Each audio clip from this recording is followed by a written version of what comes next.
Hi, I'm Ed Marison and welcome to the Vininspo podcast. This is where wine is a travel experience, and taking the trip with us this week is Kelby James Russell. Kelby is the co-owner and vigneron at Apollo's Praise, based on the shores of Seneca Lake in New York State's Finger Lakes wine region.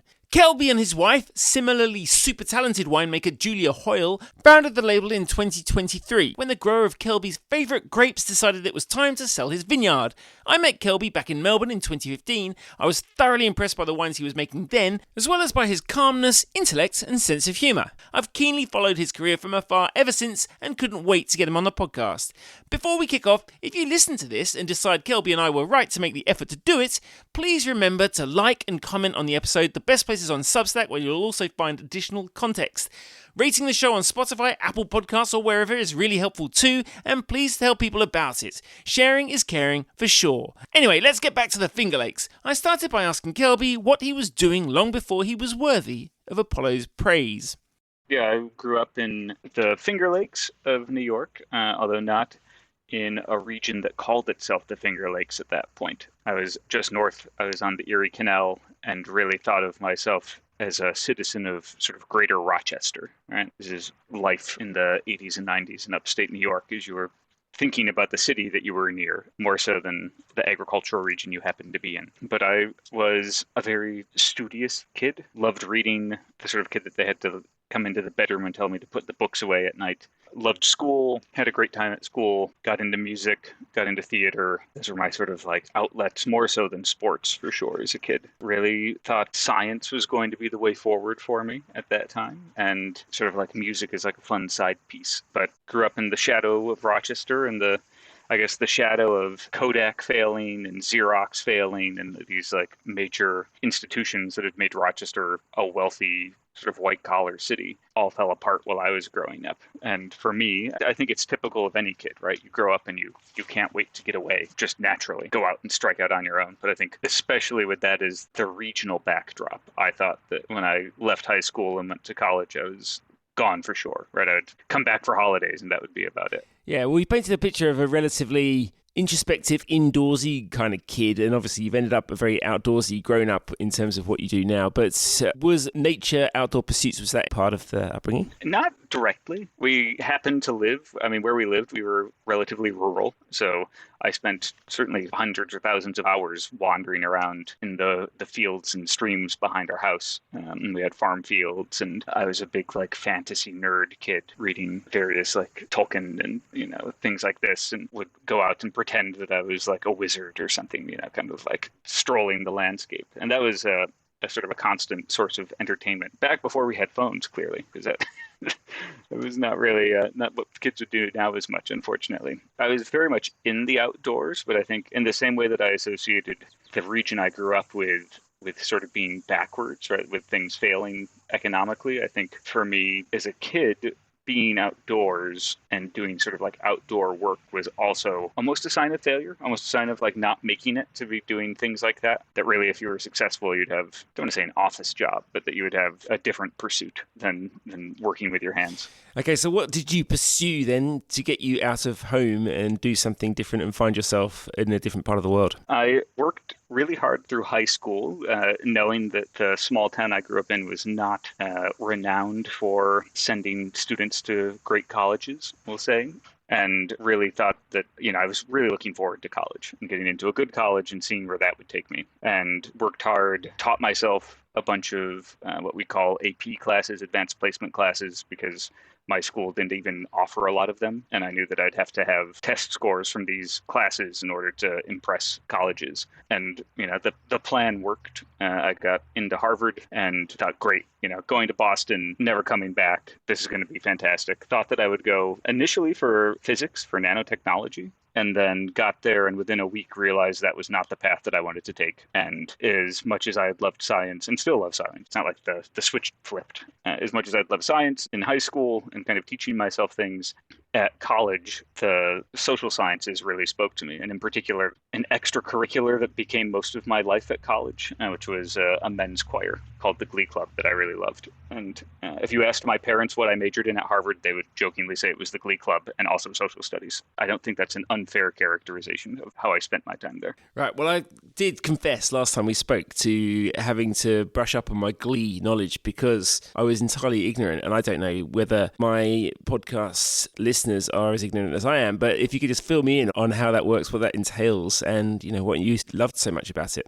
Yeah, I think for better and worse, Glee Club isn't people now think of because of the show. And if you're thinking of Glee Club, the show, what you're thinking of is what we would technically call an a cappella group, sort of like singing modern songs, pop songs, but arranged for a smallish group, right? Usually like 8 to 16, quite popular. The Glee Club and what Glee Clubs were historically, starting from the mid-19th century, were these organizations where people would get together and sing secular songs. Quelle surprise, how crazy. And in particular, it referred to 3-part men's choirs. So songs that were written for 3 voices, many voices perhaps, but 3 parts of men singing these secular songs of various sorts. And they became very popular. They were popping up all over the place. That's why there's still Glee Clubs all over, certainly the US, usually associated with colleges, but there were adult Glee Clubs as well. That was the genesis. It kind of went on from there. The Harvard Glee Club, like a lot of these organizations, became a classical choir through and through. So the Glee Club had one glee from its sort of founding that it still sings that you would learn every year. But otherwise, we were singing a lot of orchestral masterworks, songs written for men's choir and piano, things that were a little more maybe abstract, certainly when I was coming in. So Renaissance polyphony was one of the real strong suits of the Glee Club, both because the director was passionate about it, but also because a lot of the music in the Renaissance was written for men's choirs. And that was really rediscovered in the 70s and 80s, kind of when early music was sort of making a comeback in general in classical music literature. And the Glee Club was one of these organizations that really championed Renaissance polyphony, which is beautiful music. It does feel very full circle that the Glee Club went from being known for secular music to being one of the bastions of religious music that has been chased out of a lot of spots. But it was just such a great choir to be in, the sort of pursuit of excellence, the pursuit of, in particular with Renaissance polyphony, you are trying to tune not to like a piano. This is like one of the fascinating things. If like the notes on a piano are actually wrong in terms of like pure harmonics. And instead there's this series called the overtone series. If you sing a note perfectly in tune with those around you, and you listen, you can hear like this high whistling noise, and they appear in regular intervals based on the way that you're singing together. And that's actually what you're trying to tune yourself to, as opposed to tune to the piano. And it's a sign that you've really locked in when the choir is tuning itself in that way. It feels like talking about ghosts, right? You're like these magical overtones that are whistling through the air that you can't hear unless you know how to listen for them. But as any intern who has worked with me over the years in the wine industry can tell you, it has left a profound impact on me. And I will spend hours talking about how working in the vineyard and working in the cellar is akin to trying to chase overtones and pursue like a natural order of perfection that others can't see. And then they usually tell me to shut up and put something else on. Yeah, right. Well, I guess that they get a pretty thorough grounding in the theory behind Renaissance polyphony, and I'm assuming that tunes play a large part of the culture for your harvest in terms when they're there. What kind of music gets played during harvest? It is, despite that preamble and the length at which I will talk about such things, we listen to everything and love listening to everything. So if there's a lot of jazz, if there's, of course, classical. I always made a point of playing Brahms' Ein Deutsches Requiem when the main Riesling ferments kicked off in the cellar. But we would start to organize ourselves to keep things fresh. We would have Diva Fridays, where we would pick a different diva every Friday to listen to, and we used that term broadly. So we would have Prince equally with Aretha Franklin. We'd have, Big Band Saturday. We'd have Pop Punk Monday. We kind of kept on our toes. Because it's the fun of music and the fun of discovery as well. That's very cool. So we'll go back to Harvard, where I guess around about the time you were there, talking about the failure of Kodak, Xerox, probably a lot of change in the digital sphere. I don't know whether the first tech bros were kind of emerging even on the East Coast at that stage. I don't know, it sounds quite far, the Glee Club, from the typical frat boy, financial centre, wannabe kind of thing. But you had a good time at Harvard? I had a great time. And I guess I'm fortunate to say that. There are a lot of people who go to Harvard and are pretty miserable. They've kind of been pushed there by family dynamics or by expectation. And for them, Harvard is just another step on a ladder that they are sort of hidebound to pursue. Whereas I think, especially coming from where I came from, both geographically and also neither of my parents went to a 4-year college. So the expectations for me were just to make the most of it and not, there wasn't a prescribed path. And I was able to sing my heart out, literally, get involved in the management of this choir, which was a huge part of my time there, and just enjoy being, a 17 to 21-year-old in Boston and not worry about, I did plenty of studying, but I wasn't sort of stuck into it the way the other people were. I did have, when my freshman year, Mark Zuckerberg was recruiting on campus because he had just started up this thing called Facebook. And it feels like a very different path forward I could have taken had I pursued that instead of singing with a bunch of guys, Renaissance polyphony. Very good. Well, I'm very glad that the wine got you over the Facebook. But how did the wine turn up in your life? It turned up as almost an accident in the midst of the choir work. So I was leading this choir, not the artistic direction of it, but the management side of it. It was proudly student run. And a lot of students had gone on to work in orchestras, running the New York Phil or the San Francisco Symphony or things like that in their post Glee Club world life. And I thought that's what I was going to do. And in between my junior and senior year, I led the choir on a cross-country 8-week tour celebrating the 150th anniversary of the choir. Spent most of my time for 2 years planning that. And I thought, what? After that, I've got the second half of the summer. I've always wanted to go to Italy. I've always been fascinated with the food culture there. I'm going to do it. I'm going to sort of detox, I guess, right? And go to Italy and realize that I could really extend my stay by working on a farm in exchange for room and board, this program called Wolfing. And just as sort of luck would have it, I ended up at a vineyard in southern Tuscany, helping them out with the green harvest for a few weeks, just going, waking up early, going out into the vines until it got too hot to work, and then come back and do lunch and nap, and then work for a couple more hours in the early evening. And the funny thing is, it just stuck with me. I absolutely loved the lifestyle. I was predisposed to wine insofar as in my college career, we had become real beer hounds, and not in the sense that we were drinking tons, we weren't doing keg stands, but in the sense that microbrews had exploded in the US during this era. And you could just go into a beer store and get a dozen beers you'd never seen before because people were trying things. And the explosion of craft beverage and craft alcoholic beverage happened. And I was kind of partaking of it on the beer side because it frankly is less expensive, right? You could experience a lot more that way as a young person. But I think it kind of predisposed me for when I encountered wine, being smitten with what that could express and all the expressions that exist there. So that was how I dipped my toe in. I thought when I went back to college for my last year that I was still going to be full-on orchestra management. That was going to be my career path, and I just couldn't shake the wine bug. Right. And I believe there was a professor as well at university, was there, who cracked open some special bottles that had a bit of an influence as well? Yes. Yeah, he ran a senior seminar, so it wasn't for credit, and it was met once a week in the evening. I think it was mostly an excuse for him to open up fun bottles from his cellar and talk about them. But he had a syllabus. He had books that he recommended, and there was an order that we were supposed to progress through things.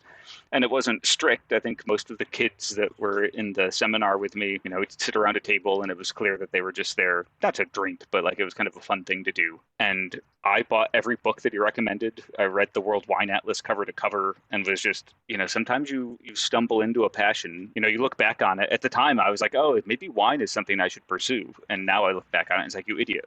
You couldn't put these books down. This is so thrilling to you. So I got lucky there. Yeah, I can relate to that. And it must still have been pretty hard to take one path over the other. So how did that happen then, that you actually went from that awakening, I suppose, to morphing from a music person into a wine person? I softly pursued some music things on the thought that, I geared myself towards it so much, I should at least throw my hat into the ring for a couple of options. And did that, but couldn't shake the wine piece. Couldn't shake the feeling that this is going to sound terrible to say. And I should be clear, music management is a very important career and profession. But most of the people that I met as I was getting into it seemed pretty unhappy. like the work is pretty tough, right? You're trying to fundraise, you're like dealing with labor unions, and the wine people just all seem to be having a blast. And I'd gone to college and had a blast when other people were pursuing things around me that didn't work out. And I think that stuck with me. And I decided, fortunately, at least on the production side of wine, it's really easy to dip your toe in the water. You have to work a harvest. Fortunately, I grew up in an area that was a wine region, much to my surprise. But, if you can work a 6-week harvest or an 8-week harvest, you don't know if you're good at wine or not, but you'll at least know whether you like production or not. Because no one survives in production if they don't like working harvest, right? It's like being a surgeon and not liking surgery. It's a base requirement of the gig. So I moved home. Again, I don't know whether it was more to my surprise or my parents that I was back in the house, and decided to work a harvest in the Finger Lakes, and just absolutely loved it. Right, it was the same sort of like electric feeling that I had when I was working in the vineyard in southern Tuscany. It was just, it was hard work and physical work, but it was this combination of the labor side of it, but also this really beautiful sense of creation and like the sort of intellectual, like puzzle solving side of it. Brilliant. So where was that first experience? For me, that was a winery called Fox Run, one of the major wineries in the Finger Lakes on the north side of Seneca Lake, as it were. One of the benchmark producers for a long time, certainly coming from an era before there were benchmark producers. And they've been the home for a lot of us. There's an entire, basically, like winemaking tree that branches out from Fox Run because of the interns they took in over the years. Right. And I gather Peter Bell was an enormous influence on you as well, and even threw you in at the deep end when you were ready to go in at the deep end. Yes. Yeah. I showed up. He'd responded to an email and said that he'd be happy to have me swing by. And I went by and had a nice shirt on, nice pants on, thought I was going for a job interview. And Peter Bell, if anyone has met him, he is sort of just can be oblivious to those sorts of cues, and just handed me a shovel. It was the first day of harvest and was like, oh, well, we got to start shoveling grapes. We got grape skins to pile through here. And I didn't say anything and just jumped into it. The 30-minute job interview I expected turned into a 10-hour workday. And then to his surprise, I showed back up the next day. And having now done this long enough, I understand why that kind of marks you out is different, because so many people want to try harvest and do one day and you never hear from them again. And I just kept showing up day after day, even though I wasn't being paid, which might be the definition of insanity in retrospect. But I was ready for it. I was ready to kind of give it my all and see if I liked wine production. Perfect. Well, we are obviously going to spend a large chunk of this time talking about the Finger Lakes and really digging in there. But before we do, I'd like to speak about your overseas experiences, because they were kind of running concurrently with some of those first years in the Finger Lakes. But then again, I don't really want to go travelling without going via Liverpool, because I feel like I've got some unfinished business about a Paul McCartney story that I haven't actually heard. Yes, yeah.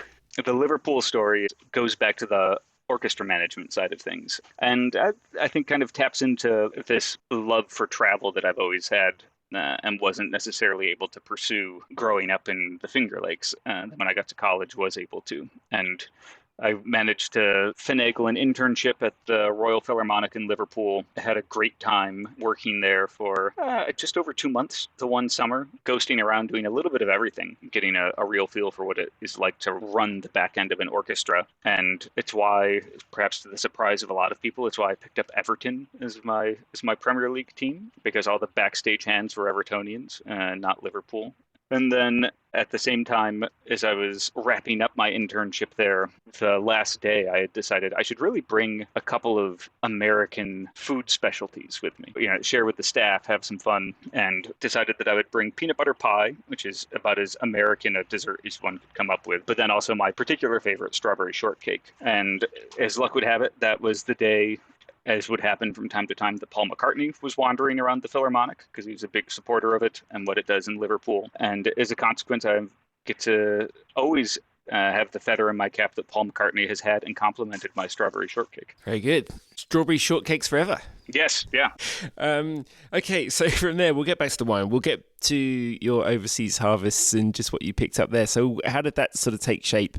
At the time that I got into the Finger Lakes, it should be noted that there weren't really many young people working in the Finger Lakes. there was a generation of winemakers that had really kind of broken the region out in terms of making some great wines, really clean wines. Kind of, maybe we'll just say they truly professionalized a region that had come about starting in the 70s. So this is a generation that were winemakers in the 90s and 2000s. And curiously, there was basically no one younger than them. There's just kind of like this huge generational gap. So when I came in, I was this sort of like quirky person who was interested in wine and was young. And after probably a month at the Fox Run cellar, Peter Bell, who had been Aussie trained himself, was Canadian but was Aussie trained for wine, looked at me and he said, "You're enjoying yourself. You're good at this. You have to go work harvests overseas. You can't just work in the Finger Lakes." And also, as a young person without connections or attachments, or I didn't have a house that I was paying for or relationships or things like that at the time, the best thing to do is to work 2 harvests a year,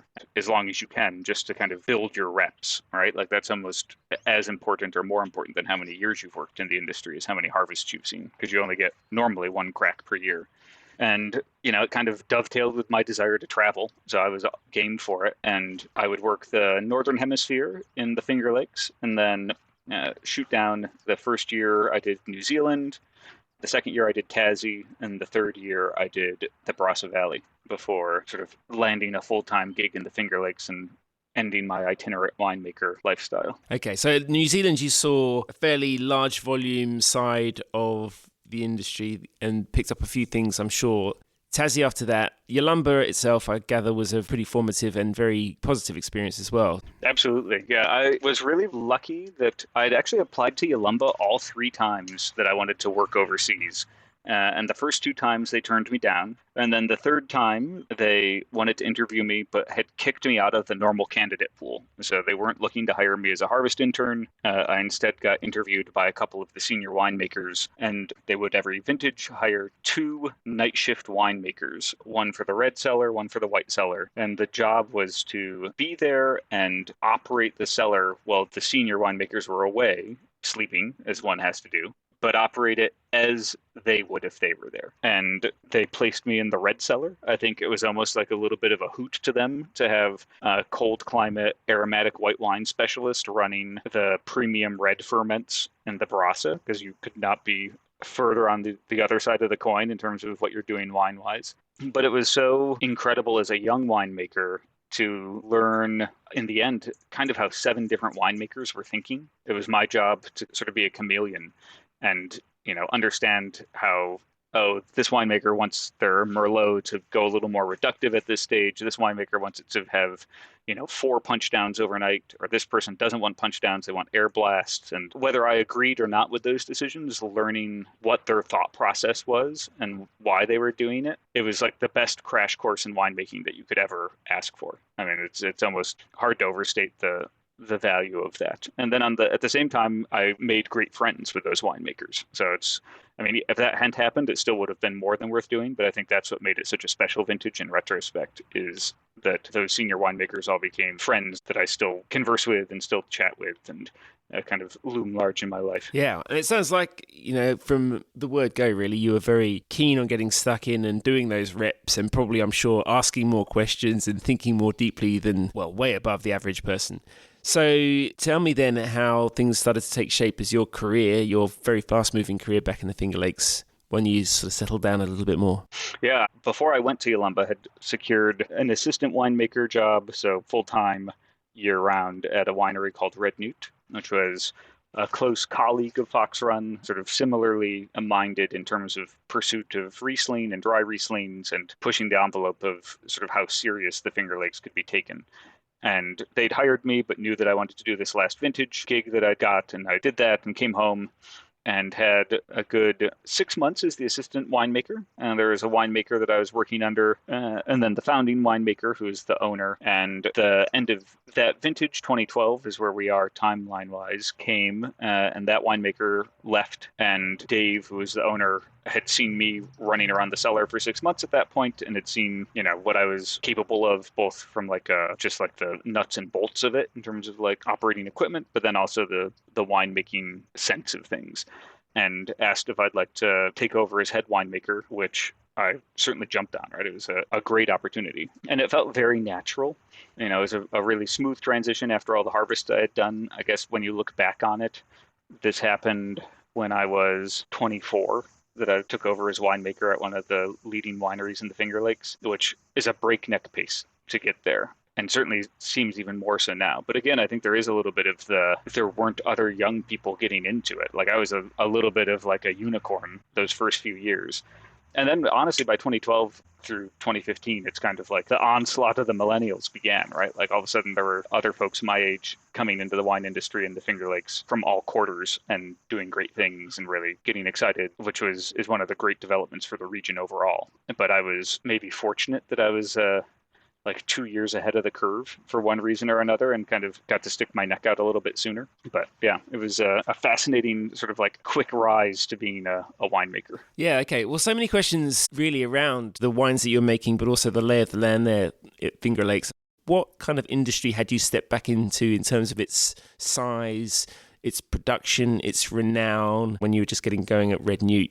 And maybe a little bit how that's progressed to now. Mm-hmm. The Finger Lakes, I feel like, has been a best kept secret for a long time, and has had a lot of sort of critical darling cred. And that was true even when I got into it in 2009, 10, 11. There were wines from the Finger Lakes that were really making a splash and often being talked about, at least in the US media, as there's this great region that you don't really see the wines from that often, but if you can find these Rieslings, they're incredible. Very much Riesling focused at the time, but sort of heralded but unknown. And there's this sort of like the mismatch. And the region, I think, is sort of surprisingly large to people because, again, you don't see the wines out and around that often.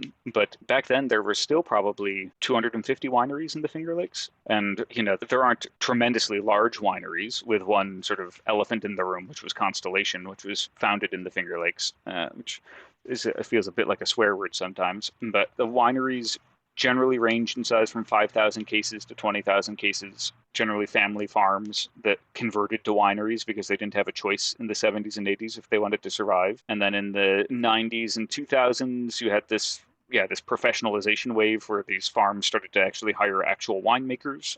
So there's an incredible amount of Australian trained talent in the Finger Lakes during that era because of that. Because the number of people who would come and work a harvest for a winery, like a foundational winery like Dr. Frank's, and then finish the harvest and go, I want to stay here. This is a magical place to make wine. People just haven't figured it out yet. And there's winemaker after winemaker like that in that era that came about that way. And that's kind of what I stepped into, right? This like sort of era of some really important winemakers, all in their like late 40s to mid 50s, very much pushing the envelope. They were the ones that you would say maybe championed Riesling and dry Riesling in particular. If you look in the 90s, there was all sorts of conversation about what the grape of the Finger Lakes should be. And whether that is even a valuable conversation, we'll leave to the side. But people are trying to figure out what makes sense. Is it Chard? Is it sparkling? Is it Pinot? It's not Pinot. But, these different things. And this cohort is who figured out that Riesling year over year just made incredible wines that were really specific to the region. And that's kind of what I came into it as, is a region that was sort of emerging on the international stage a little bit, thanks to Riesling. And in the subsequent 15 years for me, it's been watching the region go from a Riesling region that sells most of its wine through its cellar doors and to tourists and to sort of like local tourists, to being a region that now is, even more renowned for Riesling, but that there is a whole suite of grapes that people make wines from that are really sought after. The tourism is coming from all over the world now and is more wine-centric as opposed to wine accidental. It used to be a lot of the tourism were people coming for fall foliage or lake houses or things like that. And now we have people showing up for wine specifically. The other big change is the desire of people to be here and make wine here. So in the aughts, if you had a lot of wineries that were doing great things, but were sort of like established names, these family farms, or a handful of people that started new things up. And now in the region, we have a collective called Wineries Without Walls, which started 2 years ago, and I think has 15 or 20 members. And it's all these garagiste projects that are side projects of winemakers and other winemakers moving in from around the world and buying wineries small scale. This is not like outside investment sort of situation in that regard. But I think that sort of like bubbling up of energy and interest, the winemaking side and the viticultural side is just tremendously exciting. It's kind of, to me, it speaks of a wine region that, in a weird way, the fact that we've gone beyond Riesling is probably a better sign for the maturity of the region, right? That we're not all pursuing one sort of idea, but that there's a bunch of really cool things happening. Excellent. Well, we'll get onto those and your own very cool thing that's happening. First of all, I want to talk about just a little bit the lay of the land in terms of the geography. What makes it an interesting place to grow grapes? What makes it work? What challenges are you up against? I believe that Cayuga Lake was the first AVA in the area, followed by Seneca, I think. But yeah. What do we need to know about the ins and outs of those places? What do they have in common? How local is local climate in that area too? Yeah, it's a fascinating region. One, because we say New York wine, and for the vast majority of people, they think, well, first they think New York City, and there's the inevitable jokes about vines growing on skyscrapers. But the region itself is actually about a 5-hour drive to the northwest of New York City, which, it's a scale that the Aussies listening will be very familiar with, and in Europe always leaves people shocked that you could be 5 hours from New York City by car and still be in the same state. But we're about an hour and a half from Niagara Falls, and I think that is maybe the better marker for people. The most important thing when you think of the Finger Lakes, paradoxically, is not the lakes themselves, or not the Finger Lakes themselves, but is instead Lake Ontario. So we have Lake Ontario, one of the Great Lakes, the last of the Great Lakes, due to our north. And because it's the last in the chain of Great Lakes, it's the last to freeze up in the winter. And because it's due to our north, any particularly cold winds during the winter have to cross that body of water before they get to our shore. And the result of that is that we're kind of borderline warm enough for vinifera grapes, we'll say. Grapes grow incredibly well here, especially the Native American grapes. This is sort of their home region in a lot of ways, and are still important economically, but were hugely important in the 1850s and onward until Prohibition as a wine region. Millions of cases a year of sparkling wines. But for the vinifera grapes that are pride and joy now, Lake Ontario does, I would say, maybe 80% of the work climatologically, and then the last little bit you get by being close to the Finger Lakes themselves. And by close, I mean you want to be within probably a kilometer and a half of the shore of a Finger Lake if you're going to grow any of these grapes. In some ways, that's easy because the lakes are large, right? Like I grew up here, so for me, Lake Ontario is the lake, which is basically an inland sea. And Seneca Lake, I would call like the small lake growing up, right? Like it didn't deserve the name of the lake. And people come from anywhere else and they see Seneca Lake and they're like, what are you talking about? Like what is it? It's like 60 kilometers north to south. It's about 5 kilometers east to west at its widest. So again, these very narrow, for most of its length, it's probably more like 2 kilometers east to west. Very narrow, very long lakes. And you can kind of picture based on that the slopes leading into them they're not Mosel severe, but they can be pretty distinct. And you get great air drainage and water drainage as a result of that. And because the lakes themselves are large and remarkably deep, Seneca Lake, I think, gets to about 210 meters deep at its deepest. So it's very narrow east to west, but it bottoms out really fast. You have these incredible heat sinks as a result that sort of keep the temperature a little bit warmer during the winter when everything else is trying to freeze around you. They delay bud break in the spring, and in the fall, they give us an extra couple of weeks on the back end of frost-free temperatures. This is all a long way of saying, if I'm being honest, that I love thinking of the Finger Lakes in the context of a description that was written for the World Wine Atlas, actually, like a couple editions ago for the SAR, where they described it as winemaking on a knife's edge, and that there's incredible risk in trying to make wine and grow grapes in a climate like that, but the rewards can be remarkable if you can see it through. And I think the Finger Lakes, one way or another, has always kind of patterned itself in a similar way. There's a really narrow ribbon around each lake where you can grow grapes. The climate can be really punishing, and yet it's still worth doing because the results can be really breathtaking. How fascinating. And you're also talking about an area with very high continentality, obviously really shaped as well, though, by that water. Late in the season, what are we talking about in terms of day-night shift, and what do those autumns look like? Because presumably you're making use of every part of that extended autumn to ripen those grapes. So how do the seasons kind of flip, and how does it work for you in your mind of leaving the grapes out there and getting what you want? Yeah, it oftentimes was in the Finger Lakes. I'd say especially 20 years ago, if you got the grapes ripe, you brought them in and it was job done, right? And as soon as they were ripe, you harvested them. And of course, there's the elastic definition of what does ripe mean. But the change the last 10 to 15 years, as viticulture has changed, our climate's obviously changing some as well, but people are getting more comfortable with the realization that it's like a cold climate or a cool climate benefit is that we can hang fruit really late into the season without picking up tons of sugar, but you get remarkable flavor development without having to, make a 15% alcohol wine. What that actually looks like on the ground is it used to be Riesling you would pick first week of October, and that would give you probably like an 11% potential alcohol wine, very sort of like rapier-like acidity, very like clean, bright. But for most seasons, we don't have a frost until probably the second week of November. And you can keep hanging the fruit pretty late into that window, especially because the continental side, when it works in our favor, is that sometime in late September or early October, we really flip into autumn. And we go from summer, which is beautiful, great sunny days, but also we have relatively warm nights in the Finger Lakes. We don't have these sort of huge diurnal swings that other regions get.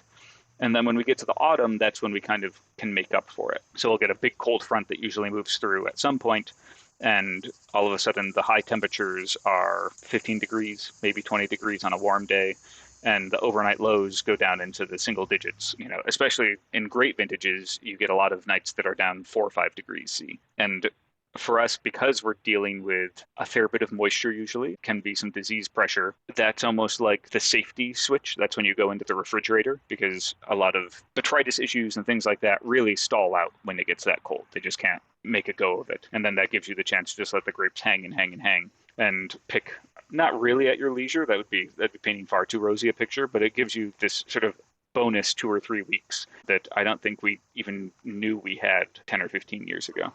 And then the middle of November hits and it snows. And it really does, doesn't it? How cold do temperatures drop in the winter? Probably the coldest it gets on an average would be like negative 25. You're really dealing with vine mortality questions and bud mortality. So this is one of the major driving factors of what gets planted and where you plant. So it can get that cold. Again, we're getting warmer and warmer, so it's less of a concern than it used to be.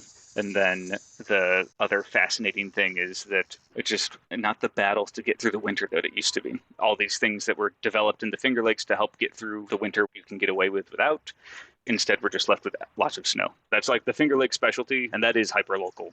These like crazy snowstorms that happen where we live in the north of the Finger Lakes will average about 3 meters of snow in a normal winter. Where the vineyard is for us, about a 30-minute drive to our south, we probably get half as much. And you talked about what influences what you grow and where you grow it. Talking about those precipitous slopes in some areas, I mean, obviously going within a 2-kilometre wide lake down to 200 metres deep, you can kind of get an idea of, I guess, those slopes, which I guess leads to a bit of drama in terms of how those glaciers, albeit maybe slow drama. Very slow. But how those glaciers worked in terms of what soil profiles they've left behind. And I gather a few sort of side gorges going into them, perhaps leading to different air drainage situations and groundwater as well. So what are those local factors that, going hyperlocal here, affect site? Because you are growing a lot of Riesling, and that's something that we always love to talk about, how that seems to show itself as a hyperlocal respondent grape. Yeah, I think the interesting thing, and maybe to the detriment of the Finger Lakes, because they're such difficult wines to sell, is that soil-wise, we have so much more in common with Alsace. All right, like you look at the soil map for Alsace, and and it's why Alsatian wines are so beautiful as well, is that the soil's changing pretty frequently, especially with the grapes that they're working with and that we're working with that are very terroir expressive or very soil expressive. That's one of the biggest characteristics. And the way the glaciers were treated, they, depending how deep they carved out at a certain spot, you get different soil. Depending what they were dropping on their exit, you get different soil. And it leads to this quirk of the Finger Lakes where, and I understand why people want it to be this way, but everyone always wants there to be like a Seneca Lake, like Riesling signature, and a Cayuga Lake Riesling signature, and a Cayuga Lake, oh, you must be able to tell Rieslings from this lake have like a similar characteristic. And the answer is that there absolutely is not. That is just not how it works. What actually matters a lot more is that a shale site on one lake is going to taste way more like a shale site on another lake than it does a limestone site on the same lake that it's on. And that's true over and over again. But it makes it, as a winemaker, this endlessly fascinating puzzle to work with. Even within our vineyard, we have 4 different hills, and each one is slightly different in its soil type and its exposition. And we have Riesling on all of them, and all 4 of them have totally different expressions of Riesling that are also consistent year over year within that particular block, which I guess as a wine geek is thrilling, and maybe as a general wine consumer is infuriating. I'm not sure, but... So let's get back to your story then. You were at Red Newt making a name for yourself, making a name like everything else you seem to have done pretty quickly. Just tell me a little bit about the trajectory of the reputation of Red Newt under your stewardship. What wines were you making? I know you mentioned before how Pinot probably wasn't the answer, but you made a bit of Pinot there, I think a bit of Merlot, a bit of Cab Franc, as well as Riesling. How were you experimenting? I kind of imagine that Tolkien outdoors wizard game playing kid was playing with alchemy in the winery as well by this stage. So how did your name kind of become a bit more known? I came into Red Newt to a winery that had a reputation certainly for some Rieslings, and also for a vineyard site that they worked with that grew some incredible red grapes. So Merlot and Cab Franc and Pinot, but Merlot and Cab Franc in particular. That was one thing that, I kind of inherited and kept working with and having fun with. But on the Riesling side, when I started at Red Newt, they were just onboarding 2 different Riesling vineyard sites that Red Newt didn't own. They were working with growers, but there were a couple of sites that had been planted with Red Newt in mind, and Red Newt was starting to bring the fruit in. And I was so excited to work with this fruit and to have different parcels to work with, right? This is the sort of mad scientist or wizard thing. It was harvesting a bunch of different parcels, keeping them separate, making them into separate wines, and then with an end goal of bringing things back together into some sort of coherent whole of a couple of blends. But on the way to those blends, I could have a ton of fun experimenting with new ideas, seeing how the different sites behaved, how different techniques or different yeasts or things like that might work, experimenting with spontaneous ferments. And in doing that, the real breakthrough for me was a dry Riesling from a particular hill at a vineyard called Lahoma. And this hill had always just been called the Knoll, which the Riesling heads out there will chuckle at because they will, of course, think of the Austrian producer of the same name. But it was called a knoll because it was a small hill in the middle of this vineyard, and it seemed to have a real special character to it. And it happened to dovetail with my thought process at the time as a young winemaker. And I think, again, young person, you kind of want to strike out on your own. And I had come into a region that the sort of best version of dry Riesling was considered in a lot of ways almost like Clare Valley style. Again, there's a lot of Aussie training that had come into the Finger Lakes. And the sort of dominant idea for the best dry Riesling expression at that time was crystalline, right? Beautiful acidity, really, really taut, great aromatics, great longevity, and age worthiness. And those are beautiful wines and tricky to make in their own right. But I was falling in love with a lot of German Rieslings and Austrian Rieslings from tasting them in travel and going to Riesling events. And it kind of worked away in my head that it felt like no one in the Finger Lakes. There were a couple people doing sort of Mosel style sweeter expressions, Prodicot expressions, really thoughtfully done, not cynical or not just sweet for sweet's sake, but that was their mindset. And those are great. But no one was doing what, for lack of a better term, I'd call a Grossgewachs style, right? And no one was pursuing a dry Riesling with the idea that dry Riesling could have structure and weight to it, or could have phenolic involvement, right? They were out, if anything, they were trying to exclude phenolics as the worst possible thing.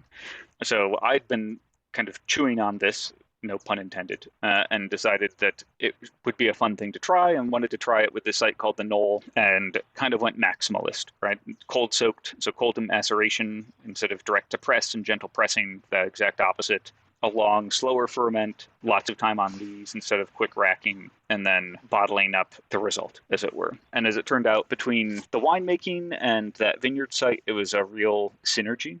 And I think maybe there was also a little bit of a confluence with what the wine market was looking for, or what it was maybe interested in. And that wine in particular started to, if you want to say a wine made my name, it would be the Knoll, right, which I started making in 2013, and then 14 was the first real vintage of it, sort of like full-throated. And that wine quickly became very well known and was what stamped my passport, right? I kept getting invited to conferences around the world, and that would always be the wine that we were showing. And that's a wine that we would export, and it kind of suffused the rest of the winemaking as well. So even, I guess, my like general style in a lot of ways for dry Riesling is this weightier, cold-soaked style, even if it's from parcels that aren't the knoll. But that expression was something that I really started to lean into and explore.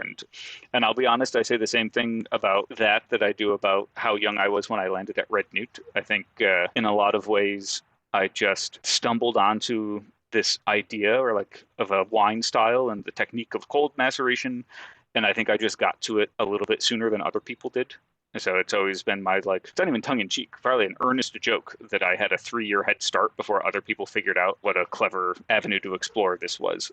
And I've been trying to make the most of that 3-year head start as I kept going. Yes, and though it's kind of an accidental link, I suppose it didn't really hurt the recognition of that wine that your knoll shares its name with Knoll, known for wines that have ripeness and weight with natural tension as well. I actually met you for the first time in 2015 at Riesling Downunder as well, where you were happily immersed amongst mostly a crowd of obviously Australian producers, but with plenty of Germans in tow there. That idea exchange has been very important. You've mentioned Australians coming to visit Finger Lakes, or people who have been here and been there as well. But also the Germans have been pretty interested in what's going on there. How important has that ideas exchange been with other Riesling makers specifically around the world?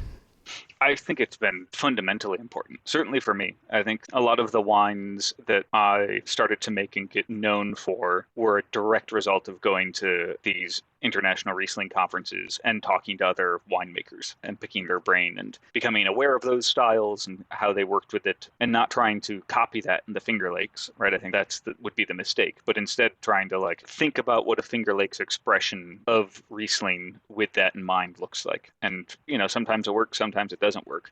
But the exchange with other winemakers and kind of getting their feedback as well, right? When they're trying the wines from us and saying, oh, like, wow, you can tell when someone's really impressed by something. And that's when you know you're onto something. And for me, it's been the reward of going to these conferences, sometimes showing a wine, but really just being a sponge and trying to learn as much as I possibly could, which is still true. But now when we're bringing wine, it's because people also are really interested in trying the wine and learning what we're doing and how it works in the Finger Lakes, which is quite rewarding. Yes, and I guess also it's been informed a little bit by the music management that you've, pun intended, orchestrated your own version of one of those symposia, FL Excursion, which has just been held. That's something that's obviously been really important, bringing the ideas to you, also bringing your ideas to other people and showing Finger Lakes in its best light to the world. How has that evolved over the years, FL Excursion? Yeah, it started as sort of a follow-on event for the American Riesling Conference, the American version of Riesling Downunder, which was called Riesling Rendezvous, would occur in Seattle every 3 years. And we thought we would have a Finger Lakes version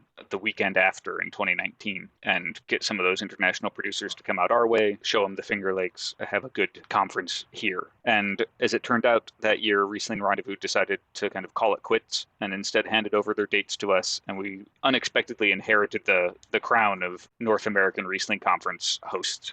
But it was, in some ways, one of the best things that could have happened for the region in terms of the caliber of people who showed up, from producers, but also importers and journalists and buyers, and to see the Finger Lakes on the global stage, albeit in our own backyard. But to see it on the global stage, you couldn't really deny the caliber of the wines and the character of the wines. We were hooked with the results of it. I mean, it was a bear to pull off. It's an entirely volunteer-run event. There's a couple of us that kind of have taken lead on it, planning it over the years, but then a huge volunteer team of everyone from glass polishers to the people who are organizing rides to and from airports. It's a huge, huge regional pull. But I think you can point to it as a real watershed moment, and the subsequent conferences, which have happened every couple of years since COVID, kind of throwing some wrenches in the works there. But the impact in terms of where it showcased the Finger Lakes at on the global stage has been really fantastic. And then I think for me, as someone who was so aware that these conferences are what really lit a fire under me as a wine producer, from like a philosophical standpoint, from a winemaking standpoint, from bringing wines and not having them show as well as you would like, and using that as motivation for the next time. To bring the conference to the Finger Lakes meant that a bunch of young winemakers who probably wouldn't be able to travel to Germany or get invited to the German iteration get to have that experience and get to have that sort of educational opportunity here as well. That may be a little bit harder to say, like, oh, this, I don't know how many people are going to say, oh yeah, because of excursion, I decided to make this wine. But I'd like to think that there's a bunch of ways in which it's kind of suffused through the zeitgeist. Yeah, and those two things do go hand in hand, don't they? The awareness as well as the expertise in these things. And I'm really aware, I suppose, from an educational point of view, that you kind of need these things to amplify the awareness, but also, I suppose, the influence that those wines and those ideas are having on people to really cement that it's something exciting, but also something that hopefully has a really bright future as well. Speaking of which, let's get back to your story, because you've moved on. Something else very exciting came up. Tell us about your current project, because it seems to be blooming very nicely. Yes, I had a funny phone call with the grower and owner of La Homa Vineyard in the summer of 2022 when I was reaching out to coordinate harvest needs, what fruit we would want from what blocks. And I messaged him and said, oh, is there any Chardonnay available this year? I would love to work with it again if so, because there's some great Chard on the farm. And he texted me back and said, oh, Kelby, can you give me a call? Which, for anyone who has worked with a grower, is like the worst thing to get texted, because growers are not short-winded people. And it was a busy bottling day, and I was like, this is a 30-minute conversation coming at me.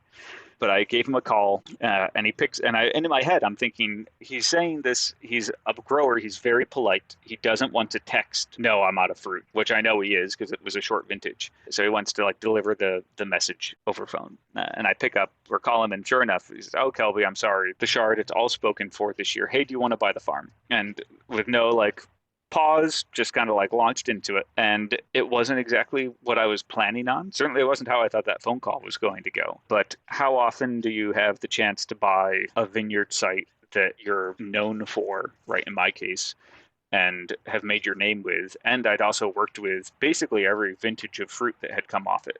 There was only one or two before I started at Red Newt that had some of those very first small crops.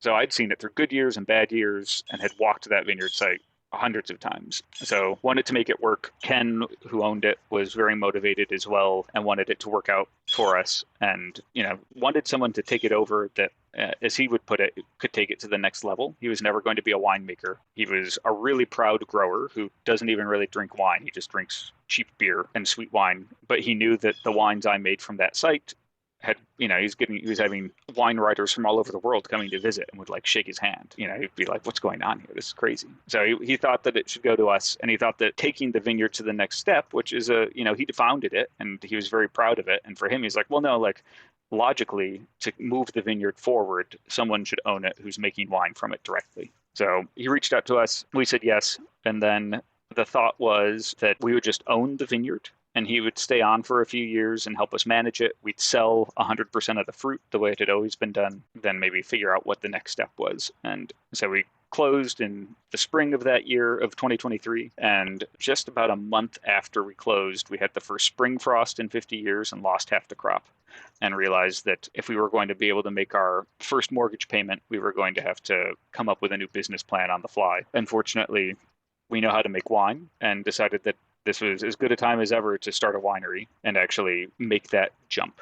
So I left Red Newt to start a winery that we had a name already in the bank for, called Apollo's Praise, which very fittingly it is that the Glee that the Glee Club sings that I referenced. It's a line from that song, at least. What's the song called? Because I'm going to have to listen to it. Glorious Apollo is the name of the song. Great. And for whatever reason, Glorious Apollo didn't really sound like a winery name to me, but there's like the big rondo in every chorus is that you're doing thing for Apollo's Praise, and that felt like a winery name. We did that, and then the important thing here is this mysterious we, because I do not I have a mouse in my pocket. And concurrent with my story through all this, my spouse, Julia, who is an incredibly talented winemaker in her own right, who had her own trajectory through the wine world in the Finger Lakes that overlapped in mine in some ways, but was very different in mine in a lot of ways. And we were always convinced that we would never have a winery together. We thought we would always be separate winemakers. And I guess the joke is on us. Life often throws these things at you. But as it turns out, we are good at owning a winery together, but we have kept to our word. We do not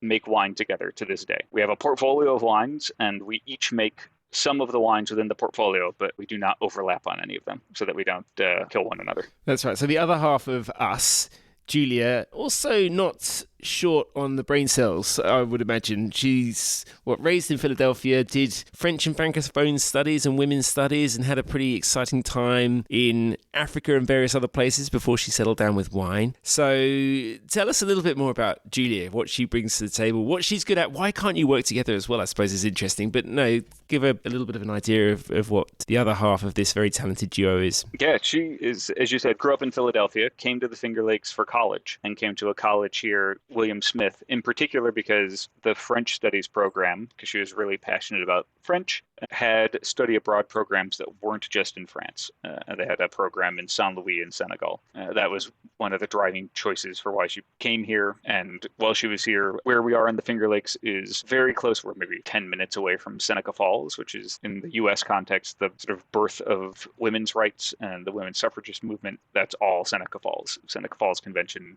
So there's a very proud history of that. And the college where she went had a great women's studies, or has a great women's studies program, which she also ended up double majoring in. She did not come for wine, obviously, and fell into wine at Fox Run, initially as someone working in the tasting room for some, you're a college kid that needs some spare cash, but fell in love with the wine, got roped into giving tours because she could speak French, and there would be a lot of Quebecois guests. She got to know the winemaker, Peter Bell, through that, and started, in the same way that I did, and at roughly the same time, started apprenticing just because she would show up. And Peter was a great believer in apprenticeship if you wanted to put the work in. Her path was a little bit windier than mine. After college, she really wanted to cement the French side of her brain and went and lived in Dakar in Senegal for 10 months, teaching at an international school there. And then the following year went to Avignon and taught in the French school system for a 8-month stint.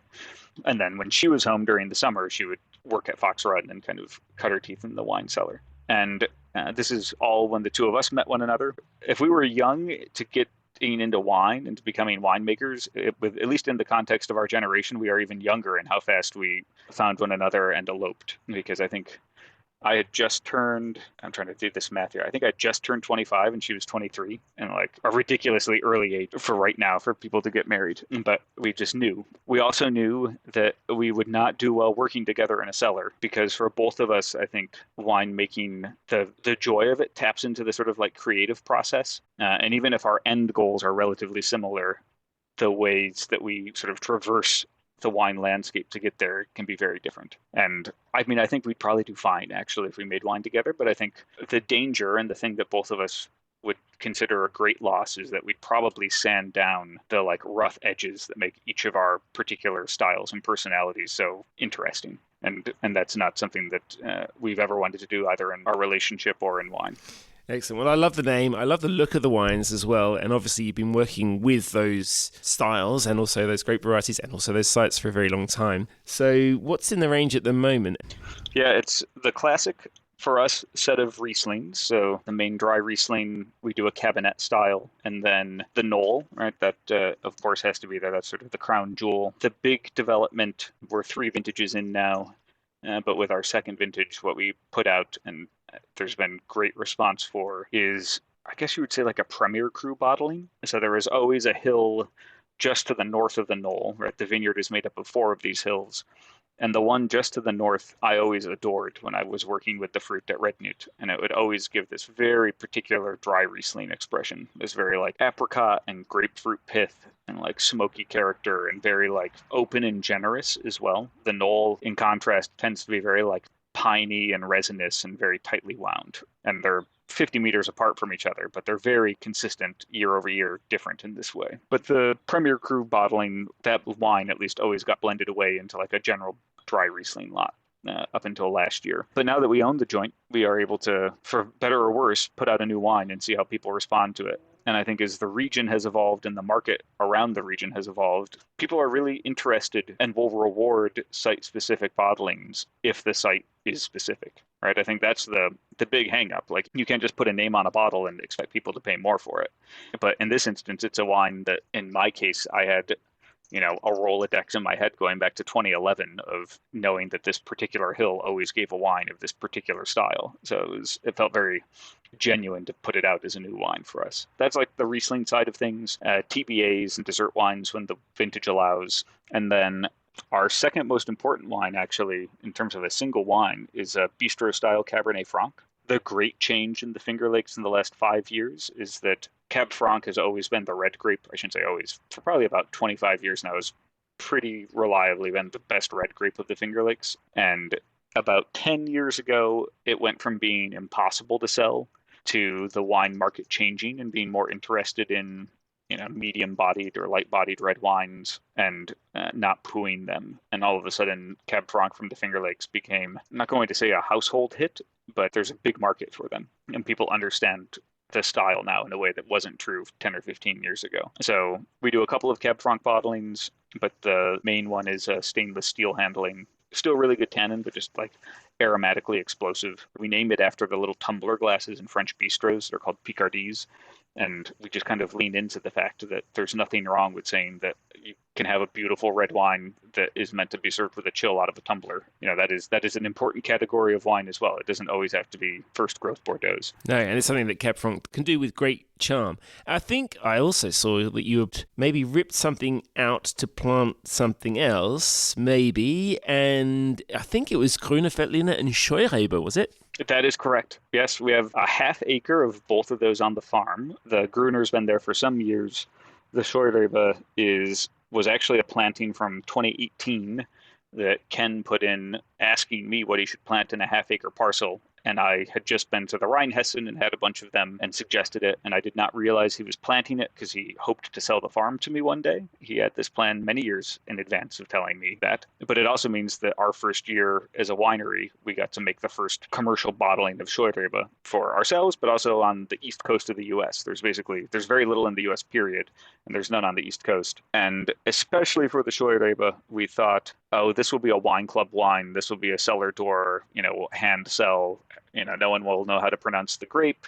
They're not going to know what to expect. And much to our surprise, it has become a runaway smash. It sold out on its first day in the market in its first vintage. It did the same thing its second vintage. Last summer, around this time, I got an email from our distributor in New York City asking the EMP, 11 Madison Park, the restaurant there, wanted to pour it by the glass and wanted to know if we'd release any from our library. And we got to say no, because we weren't going to do that. And we had to plant more of it, is the answer. So that and the Gruner both have become huge hits for us in terms of, I think a white wine that, I hate to say this, but isn't Riesling, right? Like, even though all of us in the trade know that dry Rieslings are incredible, general consumer, there's still a battle there, at least in the U.S. And someone who wouldn't try a dry Riesling from us will try and love a Scheurebe or Gruner. And those are the two wines that we have people that sign up for our wine club just so that they'll get access to them, because that's basically the only way to secure access. And every distributor that we sign up with or importer that we sign up with, the first questions are, how much Knoll can we get, how much Scheurebe can we get, and how much Gruner can we get? Boy, that is not how we thought that was going to play out when we started this. No, I think you do have the distinction in episode 47 of this podcast being the first Scheurebe producer. Yeah. So you may as well tell us a little bit about what do we expect from a Finger Lakes Scheurebe, and also, how does the vine behave? What's so nice about working with that grape and tasting those wines? Yeah, it works incredibly well as a vine, and I think that's key to say is we're not planting more of it because there's market demand. Obviously, that's part of it, but if it struggled in the vineyard, that doesn't matter, not to me. But it's a cross from the 19 teens of Riesling and kind of like a wild sampling. They used to think it was Sylvaner, and then DNA analysis has shown that it was not Sylvaner. The nice thing in the vineyard, one, it has the sort of like cold hardiness of Riesling, so this is very important for the Finger Lakes. And then the sort of bunch architecture, the clusters are quite loose. Like the berries look banged to rights like Riesling berries, but there's just more space and air around all of them within the cluster. So it's really well designed, as it were, for surviving in slightly wetter vintages. I can see why we haven't done a botrytized version of it yet because we have so little. We put it all towards dry, but I can imagine why it does well with botrytis because it's going to be predisposed towards individual berries drying out as opposed to bunch rot. And then the wine itself, I describe it as being sort of like a triangulation between the sort of freshness of Riesling, but some of the like floral spice of Gewürztraminer and then some of the sort of grassiness of Sauvignon Blanc. And when you describe it that way, you can see why it would tap into things that people like as just as wine consumers. And that's exactly how it works. People try the wine, and there's a collaborative tasting room here in the Finger Lakes that has one of the wine dispensers where you can put in a card and get like an ounce of a bunch of different wines. And they bought some of it. And we were chatting a couple weeks after they bought it because they wanted to order more and we were already sold out. And they said, we've never seen anything like it. We put it in the weird whites fridge, right? Like the dispenser that has all the sort of like quirky white grapes that people are experimenting with in the Finger Lakes because there's so much of that, which is amazing. And they're like, usually people try the wine, whatever that wine might be. It's kind of academically interesting, and then they go about their business and try other things. Like everyone who tried the Scheurebe bought a bottle of it, and that, for whatever reason, maybe it's just where the market is right now. This sort of like crisp, dry white that still has a lot of floral character is something that people didn't know they were looking for until they try it. But it's a fun grape to work with. And we're fortunate that we've become friendly over the years with Andrea Versching of Hans Versching and the Franken, which is a great producer of Scheurebe. And she's come out to the Finger Lakes for an excursion, actually. She and I met in Chicago for the first ever tasting of our Scheurebe because she had promised that she would show up wherever we had the release party. And she showed up with her own Scheurebes, and we had this Scheurebe event in the Chicago Art Gallery. She's now threatening us with a good time and suggesting we should come to Franken to do a Scheurebe event. And I think it's, for her and for a lot of German producers, they're, I'd say, equal parts baffled and excited that a grape that has been an uphill sell in the US is suddenly looked upon with excitement. Yeah, right. Has Dominic Sonner from Keller Ruprecht been in that gang? I think he's still growing a bit of Scheurebe. Yes. Yeah, he's definitely in that gang. Yeah, and we love Dominic. Yeah, very good. Well, if only everything in life were as easy as selling microdoses of Scheurebe, but I guess, it's never an easy thing, not necessarily as well with the help people might expect that you get from New York City. I mean, 5 hours away, but at the same time, it's your home turf, and one would hope that market would do it for you. But selling wine is never easy. How do you go about putting yourselves about and getting the word out there and sharing the story of Apollo's Praise and Finger Lakes wines? Yeah, it's always the interesting thing when we travel is that there's I think what people would think is a safe assumption that New York City must be an incredible market for Finger Lakes wine. We've had the rise of local food and supporting local farms, and New York was at the forefront of that. And in fact, New York has been probably one of the most difficult wine markets for Finger Lakes wines historically. And, there was an era when that was probably justified because the wines weren't all the way there. But now that isn't the case. And it's still a remarkably difficult market to get your wine into. My joke is that the Finger Lakes right now, you could make a compelling case that it's one of the most interesting wine regions in the U.S. for sure right now. Like the explosion of youth and talent and new wineries and exciting things. And then you go to the largest metro in the state and you couldn't find a single one of the wines anywhere, which just feels, like having your back turned on. So for us, it's actually been much more productive to export. We have a very good local market, to be fair, right? Rochester, for all my comments about it earlier on, it still is a great city, has over 1 million people in the metro and drinks a ton of Finger Lakes wine. But we found that there's actually a great international market for the wines. So we export to London. The Scandinavian nations love dry Riesling in particular, so they've been great supporters. And geopolitics have made export a little complicated right now, but the interest is there. And the nice thing about the Finger Lakes is that our price points are very, we'll say, globally competitive, right? Like our entry-level dry is going to end up on a wine list in London for the same price as, the Trocken from Dunhoff, which isn't to say one is better or worse, absolutely not. But it is to say that they're roughly, they're different expressions of a different geographic area, but of a similar caliber. And the fact that they're priced about the same, I think, means that we're doing something right. So we've had a lot of luck with that. Kind of comically, we've had spots in New York City that pick up the wines because they've seen it on a London wine list, which is the most roundabout way to get a placement in New York City I've heard of. And then the Finger Lakes has never really done is distribute across the U.S. because the way the U.S. system is set up, each state is basically its own country in terms of how you have to work with the alcohol laws there and find a partner. But it's the lowest hanging fruit possible. And we've gone into some states in the last year that were maybe not the first, but probably the first serious Finger Lakes winery to ever be in. And the wines are selling remarkably fast. And I think it's obviously great for us as a business, but I think it's great for the region because other distributors are going to, are seeing our wines pop up on these restaurant lists and looking at their book and saying, well, wait a second, I need a Finger Lakes wine as well. Like you can't really compete if you don't have something in your book to offer a different perspective. And we'll see a lot of distributors from other states picking up Finger Lakes wines to bring to Missouri or to Oklahoma, and that in a world where wine sales are a little fraught, the Finger Lakes has so much room to grow that I think it's why this region is just kind of suffused with optimism still. Well, that's good to hear. And I have to say, one thing that I have followed ever since meeting you back in your Red Newt days more than a decade ago is that you seem to enjoy what you do, and following the story of Apollo's Praise and seeing the travels that you and Julia have been on and the way that you present yourselves. I mean, obviously the wines are serious and they're seriously good, but I do feel like there's a real sense of inclusivity around the wines, a real sense of fun that you're having. The joy of travel really seems to be with you. And although there's often this thing that people are a bit uneasy with about the marriage of art and science in wine, because they think that talking about art is really wanky when it comes to wine, but creativity and the thought behind it and the culture behind it seems to be really, really important, integral really to the personality that you're bringing and the identity of the wines, as well as the place of Finger Lakes or the place on Seneca Lake that you have, and the specialness of the vineyard and the knoll, etc. The personality, the experience, the inquisitiveness that you bring to it seems to be an enormous part of the energy. Yeah, I think that's absolutely true. I think there's like a joy in what we're doing that we want someone to experience when they open the wine, regardless of how much they know about us before that gets poured for them.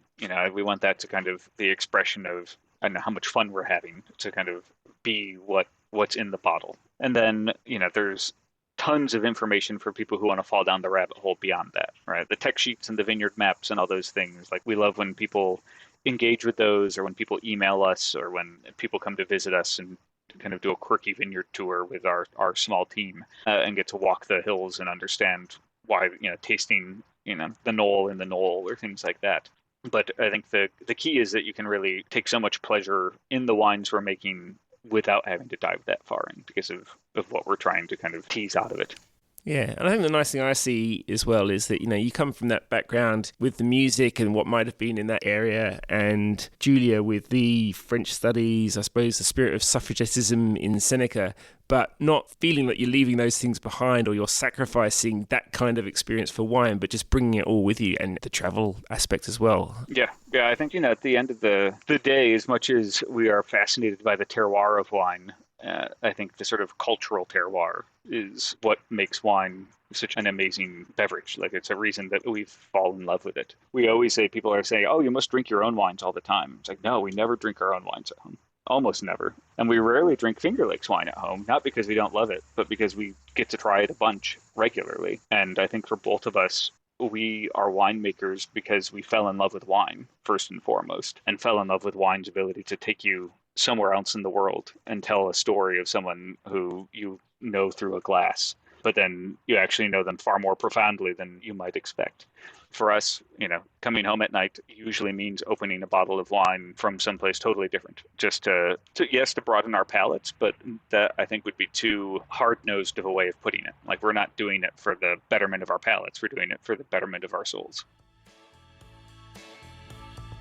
That's it for this week's podcast. If you enjoyed it, please like, subscribe, and share it everywhere. Please don't underestimate the power of these endorsements in making it possible to produce original, thoughtful work.